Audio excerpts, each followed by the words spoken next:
Hi there, I'm Doug Furr, author of the Eruption universe and related works, and welcome to my channel. The following video is going to be narrated by a text-to-speech engine. I suffer from a speech impediment which makes it very difficult for me to read off script without either stuttering, or repeating over myself, as you just saw right there. The text-to-speech engine is made using my own voice, and the content that the text-to-speech engine will be narrating is entirely my own and not AI generated. I think it's possible to say no to things like AI generated slop and environmental destruction while also saying yes to the careful use of technology that helps people with disabilities communicate and lead a more fulfilling life. I appreciate you approaching my videos with an open mind, and I hope you enjoy the show. Thank you for watching. Eruption 6 – A New Cold War. Quick author's note before we begin. For the next few episodes, I'm going to alternate between episodes focusing on North America and the new nations, and larger, more generalized episodes discussing global politics and worldwide events. This episode will be mainly focusing on North America, so you can expect an international one next time. The U.S. Navy's retreat after the standoff in the Channel Islands did not mean that they were giving up on reintegrating the West Coast. The United States has never recognized the independence of the West Coast, and evidently, they are not above using force to attempt to restore their pre-eruption borders either. The beginnings of this North American Cold War can actually be traced back to the Western Revolution itself. As soon as the San Diego naval mutiny began, and it looked as though secession would actually be possible, the governor of California assembled the generals of the California National Guard, along with the high-ranking officers from the Navy and Air Force who defected. They had all come to the consensus that if the new nation were to succeed long-term, they would need a technological advantage over the U.S. Thus began Operation Paperclip II. In the same way the United States had hunted down and repatriated German scientists at the end of the Second World War, the West Coast was now going to return the favor and begin rounding up scientists, engineers, and technicians who had been working on American military projects and advanced research programs. The first part of the operation would be fairly simple. The mutiny quickly spread to Edwards Air Force Base, which had long been the site of the U.S. Air Force's test pilot program, as well as NASA's Flight Research Center. The mutineers quickly locked down the base and secured the prototypes there. Any civilian contractors or scientists on site also quickly swore allegiance to the California Republic in exchange for a meaningful paycheck and a hot meal. The story was similar at NASA Ames Research Center at Moffett Field in the Bay Area. The Air Force security personnel at Edwards quickly moved south to Palmdale, where they also secured Air Force Plant 42 and the adjacent Lockheed Skunk Works. Again, they were greeted with open arms, and the civilians there readily defected. Similar efforts were also underway in Cascadia, resulting in the defection of naval architects and engineers with extensive experience in warship and submarine design. Things would not be as easy or peaceful from that point forward, however. Now that all the sensitive sites within the borders of California and Cascadia, they turned their attention to the eruption zone. They wanted whatever the Americans had been testing at Tonopah Test Range, Nellis Air Force Base, and the biggest score of all, Area 51. Defected Army units, now under the Californian National Guard, stationed at Fort Irwin and Yuma Proving Grounds, were mobilized and began moving north and east through the desert. By now, U.S. military high command was aware of the defections and mutinies on the coast, and had ordered the units guarding these facilities to be on high alert and to prepare to defend the facilities at all costs. First contact would be made by former U.S. Navy SEALs, believed to be elements of SEAL Team 5, at Groom Lake. The SEALs would be deployed via a hair-raising, low-altitude helicopter flight from Fort Irwin. The choppers would have to fly nap of the earth, less than 50 feet, both to avoid detection and ingestion of volcanic ash that still lingered in the atmosphere. The SEALs would rappel from their Blackhawks on the taxiway directly in front of the hangars, while then new Apache and Super Cobra attack helicopters provided cover and suppressed the air defenses. The SEALs immediately rushed the hangars to prevent the Americans from sabotaging the prototypes inside. Californian armor and APCs smashed through the razor wire fence surrounding the facility and quickly subdued the remaining garrison. The Battle of Groom Lake was over in about 15 minutes. When the dust settled, 5 Californians were wounded as opposed to 5 Americans killed, 25 wounded, and another 20 missing. Tonopah Test Range and Nellis Air Base were secured in a similar manner, as was Fallon Naval Air Station. Fallon was not home to any advanced testing at the time, but the naval pilots who had been training there would provide invaluable experience and manpower to the Californian Navy. They had suffered the same as their fellow sailors on the coast, and most were perfectly happy to join the rebellion. The only major objective that was not secured was Dugway Proving Grounds in Utah. A brave OV-1D crew were able to fly low across the desert and ash fields and scout the area.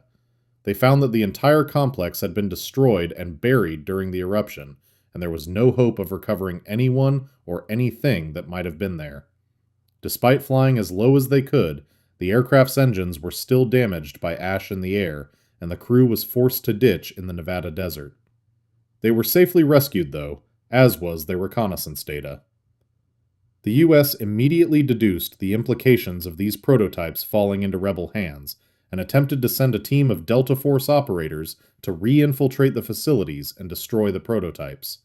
They were forced to make the journey over land across the eruption zone, choosing to travel along the U.S.-Mexico border where the ashfall was the least.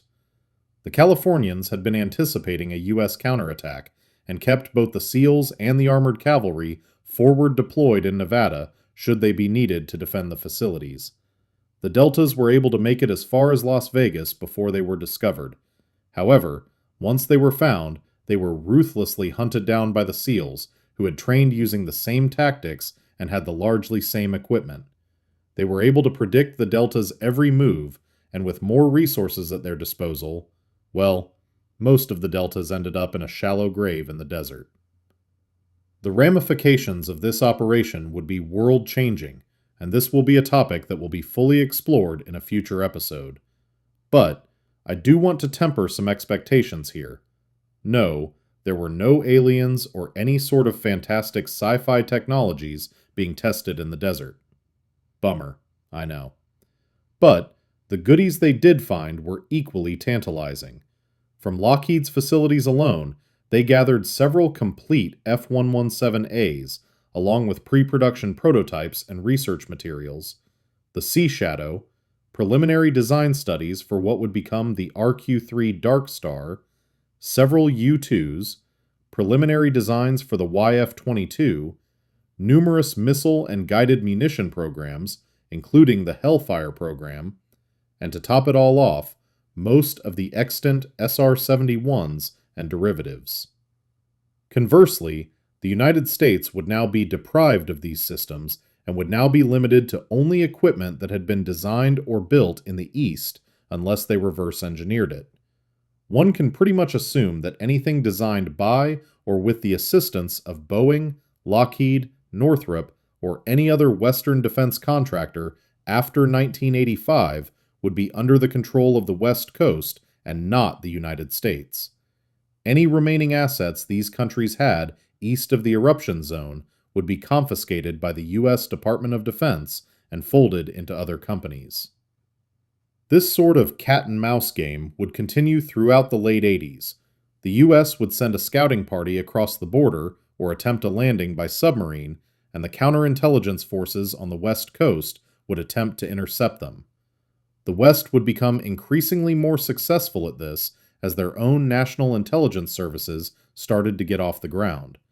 The former Navy SEALs mentioned earlier would go on to be the founding members of the California Navy's Underwater Demolition and Counterintelligence, UDCI, and the Tactical Response Teams of the State Police. In Cascadia, former Green Berets stationed at Fort Lewis would be recruited into the Cascadian Rangers and the Cascadian Defense Forces Rapid Deployment Air Cavalry RDAC units. The Royal Hawaiian Navy's Marine Corps would morph into a small, highly selective elite force of counterintelligence operatives that would conduct operations all throughout the Pacific. All of these organizations had the same ace up their sleeves: knowledge. They knew exactly how the American intelligence apparatus operated. They had every field manual, code book, and standard operating procedure. Every night they would stay up late analyzing every page, looking for any hole, any weakness that could be exploited, and any way to gain the upper hand. In August of 1990, Iraq invaded neighboring Kuwait. The United States sensed an opportunity to reclaim some of their lost prestige and show the world that, in spite of the eruption and the secession of the West Coast, they were still a force to be reckoned with. They would join the Coalition of the Willing to defend and liberate Kuwait. The full story of the events in the Persian Gulf are beyond the scope of this article, but the gist of the story was, even at reduced strength, the war would be a resounding victory for the coalition, and the timeline of it wouldn't look much different, even with reduced U.S. involvement. Interestingly, the Californians also sent a small contingent of Marines and strike aircraft. Of course, there was no hiding that their primary reason for being there was to evaluate American weapons and strategies, and they were careful not to bring any equipment that the U.S. was not using, as to not give away their own capabilities. Regardless, this would be the first and only time that the U.S. and the West Coast would fight on the same side of an armed conflict. Following the success in Iraq, the U.S. was awash with a renewed sense of strength and a wave of nationalism swept over the nation. They were so emboldened that they decided to, quote, pursue the military option against the West Coast with increased intensity. This began the night of the 10th of February, 1991. The USS Parch was a modified Sturgeon-class nuclear attack submarine, originally commissioned by the U.S. Navy in 1978. She had undergone several refits over the course of her service life, most recently emerging from dry dock in 1990, having been fully converted into a spy submarine.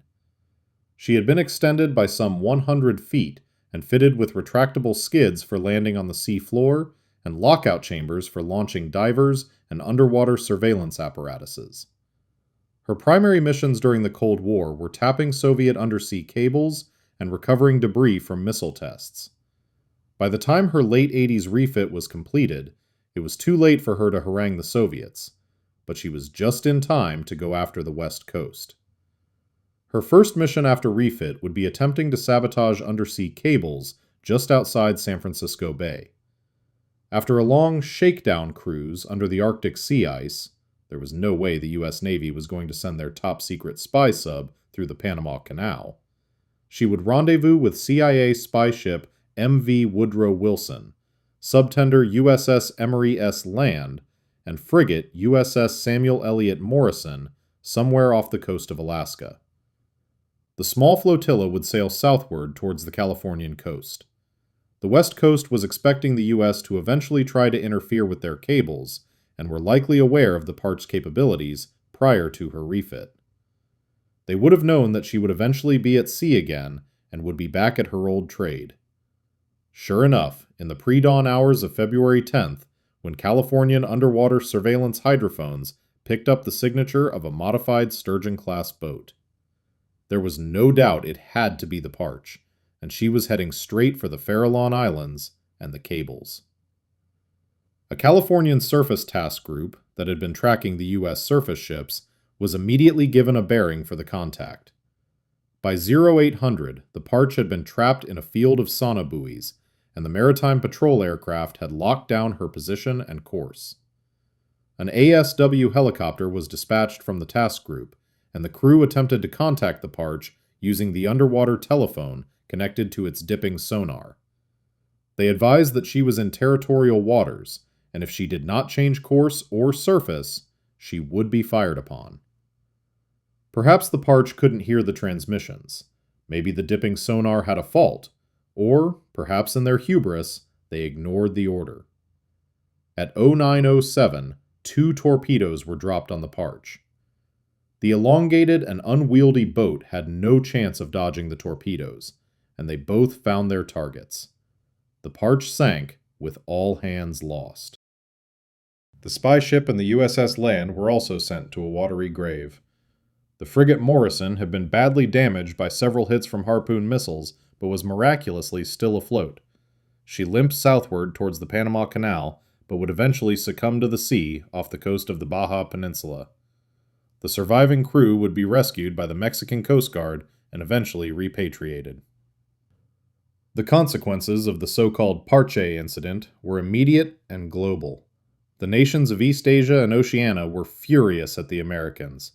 They relied on these cables for a secure link to the West Coast and had invested heavily in their construction and maintenance. Japan, Korea, and Taiwan issued a joint proclamation declaring the attack an act of hostile aggression towards our economic interests. They would expel their American ambassadors and issue an ultimatum that all U.S. forces in their countries had 30 days to leave. They would also formally recognize the nations of California, Cascadia, and Hawaii, humiliating the Americans. Australia, New Zealand, Indonesia, and Malaysia would also expel their American diplomats, but would stop short of full recognition of the new nations, for the time being. In a desperate attempt to keep riding the nationalistic wave and save face, the U.S. dispatched the USS Nimitz and her battle group to the Pacific with orders to, quote, sink any ships flying a flag of the rebel states or on a course to a rebel-controlled port. The American president would declare unrestricted commerce to be in effect, and any ships under, quote, a flag of suspicion would be subject to attack. The nations of the Pacific Rim responded by implementing the convoy system, ironically mirroring the tactics used by the U.S. some 50 years prior. Ships from the Far East and Oceania would escort the convoys from their home ports to Hawaii, at which point the West Coast nations would take over escort duty, and vice versa. The West Coast's efforts would be bolstered by the Californian Navy's 2 aircraft carriers, the former USS Kitty Hawk, now called CNS California, and former USS Carl Vinson, now CNS San Diego. The California had actually been scheduled for deactivation later in 1991, as the Californians didn't have the numbers to crew 2 aircraft carriers simultaneously. However, they were able to activate all their reserves and even bring a few pilots out of retirement to bring both air wings to near full strength. The U.S. Navy would tend to err on the side of caution upon entering the Pacific. Without its bases in the Pacific, and with friendly ports few and far between, they had to be conservative with weapons and fuel, and they had to be very careful not to outrun their supply ships also coming through the Panama Canal. Still, American submarines did take a few pot shots at the merchant convoys, and few dogfights did break out between American and Californian aircraft. While they were still largely using the same equipment, enough time had passed since the eruption that many of the Californian pilots and sailors had never served in the U.S. Navy. This, quote, new breed of Californians did not have the same apprehension about firing on former comrades as the old heads did, and were much more aggressive and tenacious in combat. This came as a surprise to their American counterparts, who still fundamentally viewed the West Coast as American and were under the belief that their opposition would crumble and defect en masse. This operation would live on in popular memory as the Carrier War. Things would come to a head on July 31st. While the Americans attempted a strike on a convoy codenamed Imported Goods en route to Honolulu from Yokohama, a Harpoon missile fired from American aircraft somehow struck Soviet cruiser Admiral Fokin. As expected, the Soviets, and to a lesser extent the Chinese, had been shadowing these convoys in an attempt to gather intelligence on Western systems and capabilities. A few Chinese merchant ships had joined the convoys as well.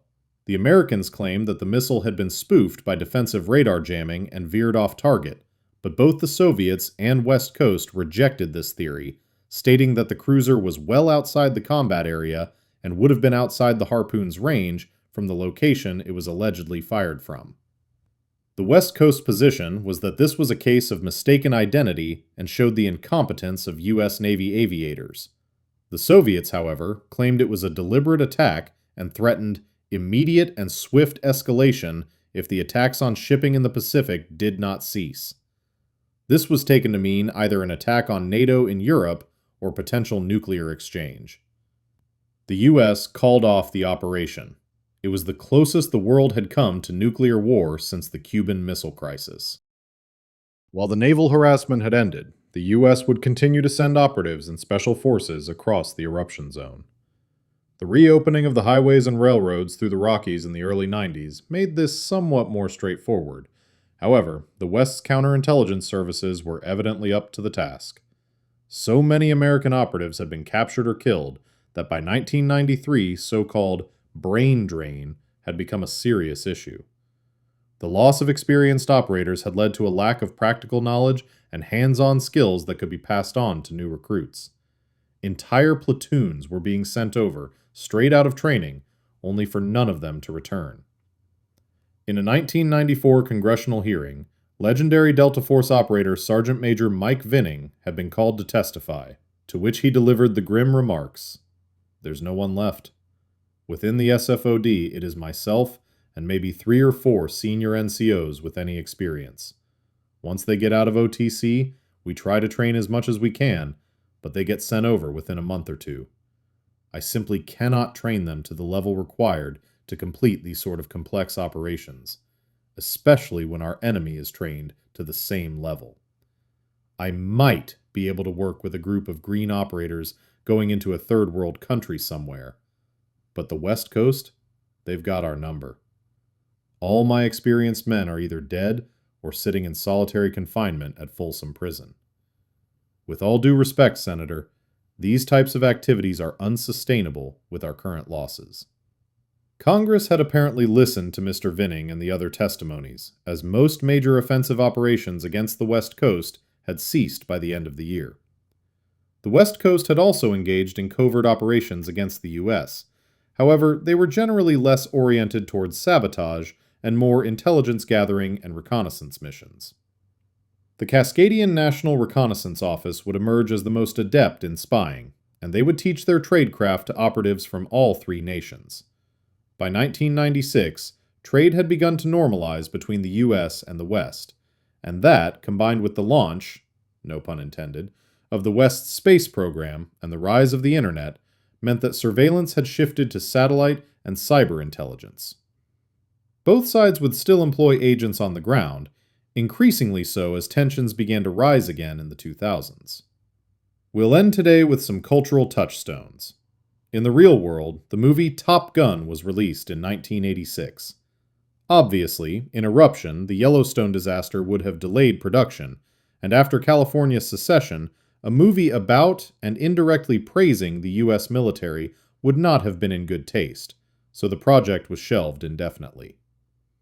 After the Carrier War in the Pacific, there was renewed interest in the subject of naval aviation, and the project was revived.